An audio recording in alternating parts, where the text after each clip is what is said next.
Hi, this is Joel Rosenberg for the Rosenberg Report. I'm in Denver, Colorado, but last week I was in Nashville, Tennessee for the National Religious Broadcasters Convention, and I was on a panel with several other evangelicals talking about our experiences on October 7th, because we all live there. What did we see? What did we experience? How has October 7th changed Israel forever? And I want to show you that panel. We didn't have the time to show it on the TV show, but I want to give you the opportunity to watch it in full. So take a look, and we'll close out with some thoughts in a moment. Where were you on October 7th? Take us through. Yeah. October 7th, I was there in my apartment with my wife, and Liz came in, and I was in the office, and she said, "Have you heard those sounds? The rockets, there were multiple rockets coming up to Jerusalem. The Iron Dome was shooting them down, so you heard the explosions of the Iron Dome. You heard the sirens. And immediately, I think, well, we knew it was something different. There were rockets that come to Jerusalem, but not that often, not like the people on the Gaza Strip. And then the frequency of them. And we just kept getting reports of what was going on in October 7th, down near the kibbutzim and the communities down there. And then the news of 100 people murdered, 200, 300, it just kept growing. We began to do, stories on YouTube and Facebook that day, and we did almost a daily show for about 70 days on what was happening. So it was, we just knew something. It was like a sea change. Change in Israel, change in the world, change for the Jewish people. And, like ICEJ has been on the front lines of advocating for the Jewish people. It's a new era of the importance of standing with the Jewish people. That's true. Dr. Buehler, for you on October 7th, what was your experience? Well, let me back up to October 5th. We just came out of the Feast of Tabernacles, which was an annual celebration, what we do every year with 3,500 pilgrims. On October 5th, we took 700 of our delegates down to the Gaza envelope. And we wanted to do it a solidarity mission with the Jewish people there, because they have been so much affected by rockets. And the amazing thing was, we didn't have any inclination that there might be something coming up within 36 hours. But what we did feel was an incredible presence of God there. And that's what almost everybody who joined us said, "Jürgen, this was the most powerful meeting. We don't know why, but we really feel God was with us." We had a Muslim woman which was standing on the side. She was in tears, weeping, shaking with crying. Jewish people which came to us, they say, "We don't know what that is, but is this the presence of God that we feel?" 36 hours later, the streets where we were driving with our buses became killing fields, and there were hundreds of people being killed in the vicinity where we took our people there. On October 7th, my wife was in the kitchen already, because it was the 7th birthday of our daughter. This is the 15th birthday of our daughter, and she was preparing the cake, and then suddenly the sirens came in. We had to go to the bomb shelter, and my daughter will never forget October 7th. It was, she got congratulated in the bomb shelter with rockets landing maybe a kilometer away from our community. And it's a time, like Chris said, it's a sea change, it's a paradigm shift. I think the world will not be the same after October 7th. I wanted to add, wasn't the mayor of the community you were down there murdered on October 7th? Ophir Lipstein, he is the head of the regional council for half of the communities around the Gaza Strip. He was with us. He was sitting beside me, and he grabbed my hand. He said, "Jürgen, thanks so much for bringing all those delegates and for taking the courage to stand with us. Please come back next year." And I called him on October 7th, and his phone was already dead. I learned he was the first confirmed dead person on October 7th. Wow. Joel? Well, for us, we had just had such a wonderful week because our oldest son, he got married about 5 years ago, but because of COVID and all these other complications, his wife had never come to Israel. And so she wanted to come, and they'd been planning this, and we finally found the window of time that worked for them. And her twin brother had come as well, and they are American evangelicals, but their father was born and raised in Egypt, and their mother was born and raised in Syria. Wow. But they had both, fled, 30, 40 years ago. So anyway, all that to say, they're like, so we want to come and tour Israel. Never been to Israel, but we also, can you take us to Egypt? Can we see a pyramid? Can we take a boat ride on the Nile? So we've done all of this. We've done all the classic touring, and it was so sweet, and the weather was gorgeous. And they were going to leave that morning of Saturday, September 7th. And we woke up, to sirens, and it was 8 rounds, 8 barrages of missiles. And as Chris said, it's not that it never happens, but it's very rare that the missiles are targeted at Jerusalem, in part because it's a major Muslim, it's the 3rd holiest site, holiest city for Muslims, so they don't usually attack us. And so to be in a bomb shelter over and over again, and her, poor Rachel's father had always said, I really don't want you to go over there. We left the Middle East for a reason. You're my only daughter. And we sort of joked, eventually when they got home, I mean, their flight was canceled that day. Every flight was canceled that day. And they rebooked for the next day, and they rebooked for the next day, and everything was canceled. We joked that they were going to get back eventually, and her father was standing at the airport with a T-shirt saying, see, I told you so.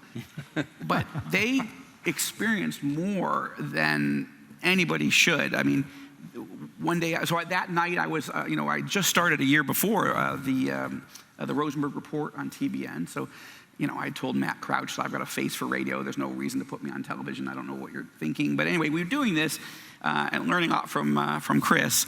But so that night, we had a pre-recorded show all ready to go for that week, but you couldn't use it, right? So that's what I was doing that day. And even as they were driving me, we all wanted to stay together. So they were driving me to the studios, and the rocket alerts went off. And you have to jump out of your car. I mean, stop the car, turn it off, and run, because you don't want to be anywhere near your car. If the rockets hit your car, it's going to be shrapnel and kill you. So you're just lying, in a grassy, section median, and we can see the intercepts, and you just hear the boom, boom, boom. That really, I mean, it rattled all of us, but it especially rattled the 3 of them. They just never experienced anything like it. It's so foreign to all of us, I think, to think of having bomb shelters in your home, right? Living in a place where there's that preparation, because there needs to be. And that was something that stuck out to me in all of these stories, is how many people were in their bomb shelters or who had to pull over and do what you just described. And when we think of the broader threat, we think of Hamas. And I want to pause for a moment and talk about, and Chris, I'll come to you on this. Who is Hamas? This blueprint they follow that does not seem like a new blueprint. I think it's helpful to get some background on this group and how they operate. Well, Hamas is an outgrowth of the Muslim Brotherhood that was established in the 1920s in Egypt. And their goal, if you look at their charter, one of the elements of their charter is to destroy Israel. It's very clear about what they want to do. And I think what happened on October 7th was like the repeat of a movie script. And I'll explain. Back in 2005, Israel unilaterally pulled out of the entire Gaza Strip, destroyed 21 Jewish communities, and evicted 9,000 Jews. 2 years later, Hamas, in a bloody, brutal coup, took over from the Palestinian Authority that was given authority over the Gaza Strip. Since then, they have been building rockets and the military infrastructure that makes Gaza Strip on October 6th the largest terror base in the world. And the reason it's a movie script is because in 2008-9, 2012, 2014, 2021, firing rockets into Israel, and they had a mini war, 10-day war, 11-day war. And the script is the same. Hamas attacks, Israel retaliates, and when Israel retaliates, and sadly and tragically there are Palestinian casualties, Israel gets the blame. And many times Hamas uses their own civilians, their own Palestinians, as human shields in order to gain a leverage in the propaganda war. When there's casualties, the media turns often against Israel. When the media turns against Israel, then that affects public opinion. Public opinion affects politicians, and the pressure goes on Israel, and Israel gets the blame, even though Hamas is using their own people as civilian shields. What does Israel do? Israel goes in there when they have to, as they did in 2014 on the ground, They tell people to get out of harm's way. They send leaflets. They do text messages, millions of them. They call people. When they've been on the ground since 2 weeks after October 7th, they tell people where to go. Hamas tells people not to go to safe zones. And so that helps gives context to the whole narrative of what's going on in the war. Israel does one thing to protect Palestinians. Hamas does the very opposite. And that's part of the media battle, in addition to the military and spiritual battle. You know, as we're talking, something's come up a number of times about the Hamas charter, about wanting Israel wiped off the map. And one of the critiques is that Israel should negotiate. We hear about hostage negotiations, all these things. How do you respond, Chris, to this idea? I mean, can you negotiate with a force that wants the entire country wiped off of a map? There's a concept in Islam of the house of peace and the house of war.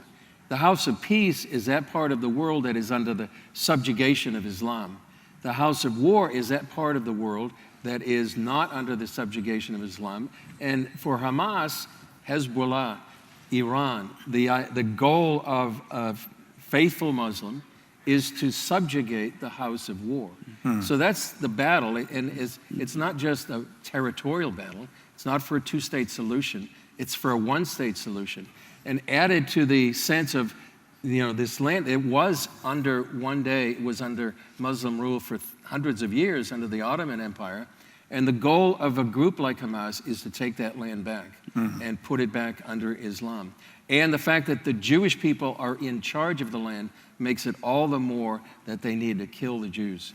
We've done a couple of stories on Hamas summer camps where they will train young men and boys and train them to do exactly what was happening on October 7th. And we were able to put the footage from the summer camps and the footage from October 7th. And it's eerie how similar it looks of how these young boys were trained.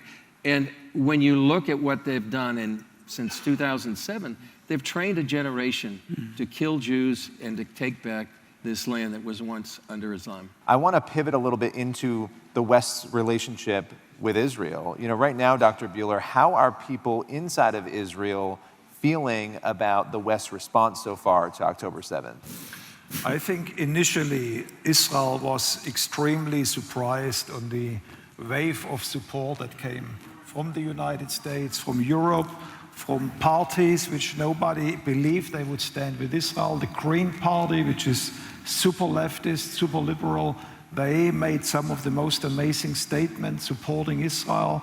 The question now is how long this will last. And what we see right now is that one after the other of those nations, they are bowing down to the pressure of the Islamic world, and they say, we need now a ceasefire, we need to have a Palestinian state, the PA need to take over Gaza, and these are all solutions that will not lead to anything. The Palestinian Authority, and by the way, Mahmoud Abbas, who's the head of that, I think he's serving the 19th year of his 4-year term, and 89% of Palestinians, by a Palestinian polling firm, think he's too corrupt and he needs to leave immediately. So he's supposed to be in charge?